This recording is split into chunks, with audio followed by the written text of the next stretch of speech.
I came to university in '82. I went to the City University, and so for the first year I stayed at Hall of Residence, which was just very near Moorgate Station.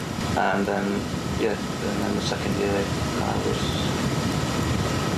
I was there '82, '83, and then second year I lived at Dalston. That was the first time that I'd ever had to look for rented accommodation, so I had no idea what to experience or what just to know what rented houses were like. So it didn't really seem that odd to me at first. And I was sharing with a friend from my hometown, Lymm, Cheshire, and we went round to see it, and he'd been doing it up, and it was wallpapered in newspaper, unpainted newspaper, which obviously is a bit strange. It obviously was very, very home done, and he was like, oh no, it'll be okay, I'll paint it over.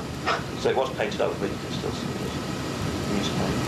And it was kind of, the little flat we were in was kind of my room was a big regular rectangular room. We were on the first floor, 3 floors, and then the basement, and all floors were let out in various combinations. So at the back of it there was this little, he'd done it all himself, there was this little S shape. I got the feeling that he'd been there for ages. No, he wasn't really very talkative. As you say, his name was William Little, but whenever you met him the first time, he used to introduce himself as Mr. William, and that's what he wanted people to call him. But he kind of, and on the phone he'd say that, but he very quickly slid back to, Bill, which was quite funny. And there had been a wife and daughter at some point. And the reason I know that is because there still used to be a fair amount of mail for them. Or I assume it was a wife and daughter from the names.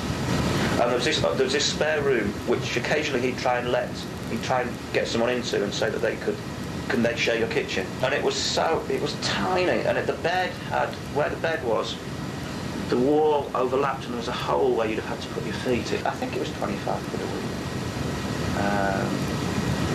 Which was kind of cheap. And we paid cash, and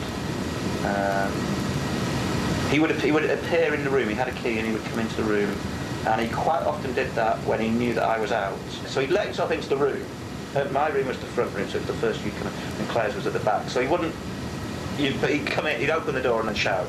I think towards the end he had the digger, and he built this.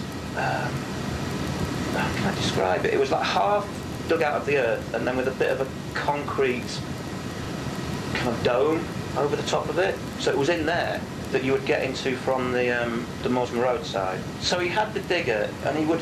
I'm trying to think. He would occasionally move it, but where it was, there was only just enough space to park it. But occasionally he would fire it up. No, he's always. Everyone called him Cat Weasel because he looked like Cat Weasel, and he hadn't achieved MoleMan infamy. He was such a wiry thing, and he had slightly frizzy hair, just slightly curly. It was always come back, and it was always grey. But we never actually knew if it was dust or he actually had grey hair, and it could have been either, because he was always tinkering and always building. He had a skip out the front on the MoleMan Road, because there was kind of 2 parts to the house. Yeah. On the MoleMan Road side, and there was a toilet seat in there, and we could see out of our front window, and someone was just skipping and picked it up, and he came out and shouted at them and got them to put it back, but really, really giving this person an earful for taking what was obviously waste. He lived in if you went in the door, the MoleMan Road door, there was a single room there with a cooker in it, where there was a young Spanish girl, and Bill had this idea that she would cook for him sometimes, which I don't think he ever managed to persuade her to do, but that seemed to be the purpose of that room. And he was down and to the left was the room that we knew he had. Below that, I didn't know. He did once have some relatives come and stay, and they stayed in, I don't know if they stayed in the lad's flat, or maybe in the tiny spare room. They stayed in one of the rooms when someone else was away, and they were like a middle-aged Irish couple, very, very straight. Just, that just looked like someone's auntie and uncle.